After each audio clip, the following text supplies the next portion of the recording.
今天更新几个速成菜，看起来不简单，但其实很简单。怕被窝里偷摸学，过年惊艳一下全家啊！先来一个红酒炖牛肉，焯好水，牛肉下点油，下点姜，炒1-2分钟，然后下胡萝卜、洋葱块，简单扒拉扒拉，1小勺的番茄酱，糖盐、黑胡椒碎，炒个底味，放一个切块的柿子和1块黄油，再来大半瓶红酒，珐琅锅炖2小时。出锅之前调着咸淡就完事儿了。红酒选便宜的就行。我这好像是参加我老丈人婚礼顺回来的。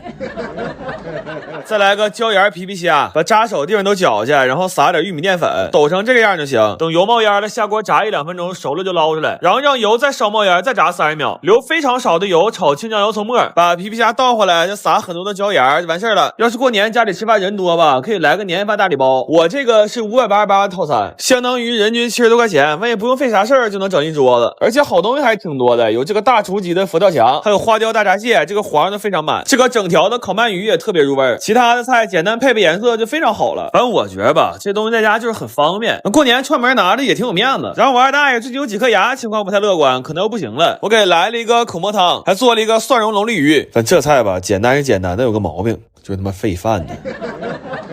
来吧，上家了，佛墙、大闸、粑饭、红甲、爆肉、烤鳗、蒜蓉、剁鱼、蘑汤、参粥、红牛、椒皮。完，今天这不都速成菜吗？吃饭也早。我奶说多长时间都没捞着玩了，咱们抓紧娱乐娱乐。你不吱声，你看谁？主食我咋呢？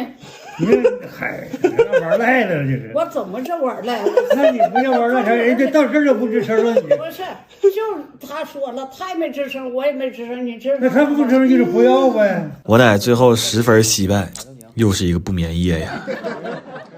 大包子、大肘子，争做我奶的好孙子。快过节了，给我奶送点饭，提前让他感受一下节日的快乐，让我爷爷踏实过个节。你要明白这里的逻辑啊，做点好吃的，让我奶快乐，让我爷踏实。我奶这2年对月饼没啥兴趣了，5仁的、枣泥的都不乐意吃了。我说奶，你就实在说吧，你到底想吃啥馅的？我奶说有没有那个白皮的大肉粒馅的月饼？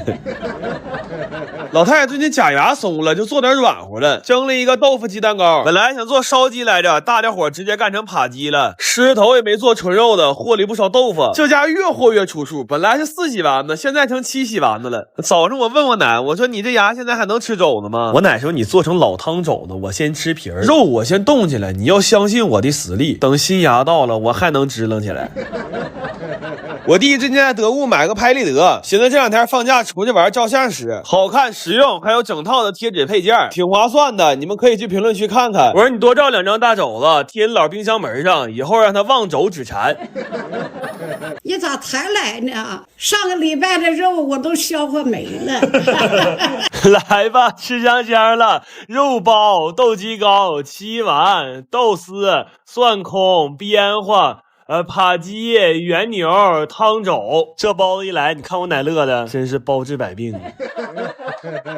和400人一起去露营是一种什么样的体验呢？事情是这样的，我最近做了一个以物换物的露营活动，我们打算做300斤酸梅汤和600斤周黑鸭去和大家交换食物。不过计划的挺好的，做的时候却遇到特别多的意外。先是因为下大雨，导致酸梅汤的原料送不到了，我们后来跑了半个哈尔滨的中药店才把这些东西都买齐，然后准备熬汤和洗鸭货的时候，家里又停水了。无奈之下，我们只能搬着这700-800斤东西去我妈家求救。结果刚收拾了2个小时，这边又停水了。我当时看着那水龙头，我都快哭了。我寻这也不是本命年呢，怎么能他妈这么背呢？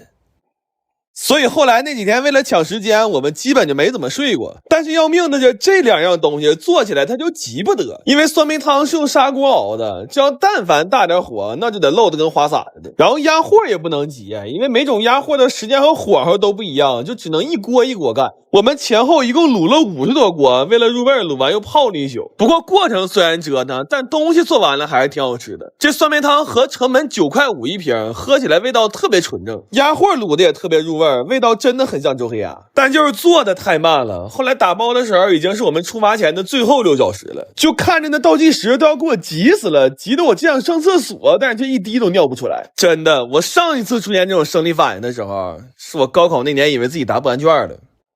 然后早上4点多天刚亮的时候，我们就准备出发了。带这么多东西出门，多亏了这家庭6座豪华 SUV 理想 L8了，超大后备箱特别能装，而且还有大床模式，玩累了可以直接躺着用3屏联播看视频，这也太爽了。露营模式还能对外放电，这绝对是家庭首选了。欢迎狗送乘坐副驾，希望驴们露营玩得愉快。到这之后，我们把天幕支上了，就开始等着大家来了。我们这个活动的规则很简单，就是哪怕只带一块口香糖来，也可以换走一份我们做的吃的。其实这个活动有且只有一个参与门槛，就是玩的高兴。不过来的朋友们真的都特别热情，有带狗的，有骑马的，有带200个烧饼的，还有带300杯奶茶的。好多朋友还带了自己做的吃的，都特别精致。就这么一比，我们几个好像就是个废物。然后还换回来好多有趣的东西，从英国来的 CD， 从沈阳来的鸡架，从旁边河里现打的鱼，还有这过2天就要结婚的喜糖。而且大家玩的也特别高兴，分别组成了流水的麻将局、狼人杀局，还有永不散场的酒局，还有好多从头到尾一直热心帮忙的朋友们，真的特别感谢。所以陆续我们就把交换局做成分享局了，把所有吃的都给大家分了。后来我看情绪到了，我觉得是时候邀请大家喊出那句夯实的口号了：狗送我不知道是不是东北人都这样啊，就是我哪怕天天喝酒吃肉撑得根嘎的，但我有2、3天没吃米饭或者面条，我就觉得我这胃里空落落的。我现在呀都他妈快空着个3室1厅了，我寻思这可不得了，我这得赶紧做点下饭菜啊，这他妈再空2天空这个别墅了，上哪儿起房照去啊？这2个绝对是最朴实的下饭菜了，不用放肉，也不用整那些花里胡哨的，就直接连着汤汁扣在大米饭上。这饭碗你最好端起来扒了，那家蹭一嘴大米粒才香。但我还有个习惯，我要光扒了不动筷子，我手刺挠。我总觉得这饭稀里糊涂就吃完了，我就又烹了个锅包肉，其实和蒜瓣和榨菜是一个作用。顺道呢又拔4个地瓜，本来我寻发朋友圈用的，但是拔成这奶那样，下回再见吧咱。要说下饭还得是咖喱，但我得说2句，我可以接受㧟一勺没有肉只有汤，但我不能接受食堂㧟一勺全他妈土豆块的做法。你这么整，你可真不拿米饭当玩你。最后扒了一个台式菜，沙茶牛肉空心菜。哎呀，台式，我怎么有点想我广式老丈人了呢？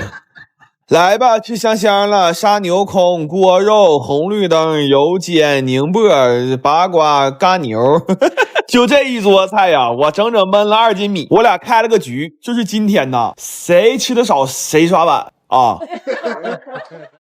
我今天发一下这个炖肘的配方啊，按这料来，出锅就是老汤肘子。完，我用原汤挂点芡，再拌点葱花，直接就爆包了。我发现那手勤快的吧，他就问你肘子配方是啥；还有那手懒但是嘴勤快的，他他妈天天追屁后的问我到底缺不缺奶。完说你要说了不算，那什么，你再问问你爷。先给我奶包了一锅老鸭汤，咱看看啊，你就说这鸭舌贵，我买了一整只鸭子，这嘴里掏的比我兜都干净。完了还做了一个尖椒酿肉和鲍鱼炖土豆。我奶说正好你爷牙不好，他吃土豆，我只能委屈吃鲍鱼了。然后做了一个鱼香荷包蛋。我奶说有一天你要开饭店，一定把这个菜上上，小姑娘肯定愿意吃这样酸甜的，因为奶也年轻过。给奶烤了一锅日式红豆包，这个是新发现，这个确实挺好吃。他做了一份酱焖鱼子茄子，这菜你信我，来人你做一次能给你家米缸吃空的。还炖了一锅酸菜炖骨棒，我爷就愿意吃酸菜，我奶就愿意吃骨棒，就他俩这种默契让我一度产生怀疑。我说爷，你是不是从来就没吃着过骨棒啊？吃过怎么能说肉不香呢？这事儿有道理吗？没有道理啊。